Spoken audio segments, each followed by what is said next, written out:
یه پیام دارم از سمتش، بیا ببینیم چی میگه.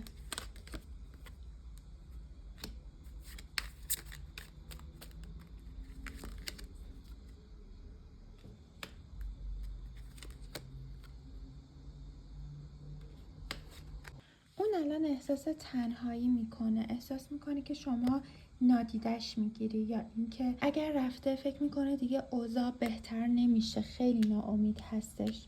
احساساتش رو نسبت به تو داره مخفی میکنه و فکر میکنه که اگه جلو بیاد روی رابطه نمیتونه کنترل داشته باشه، به خاطر همین شاید جلو نیامده باشه هنوز. و بازم ترس از قضاوت، میترسه از اینکه بیاد شما ردش بکنی و قضاوتش بکنی. و همینطور این کارت نشون میده که هنوز دو دل نسبت به شما و واقعیت رو هنوز نمیبینه، داره از واقعیت این رابطه فرار میکنه.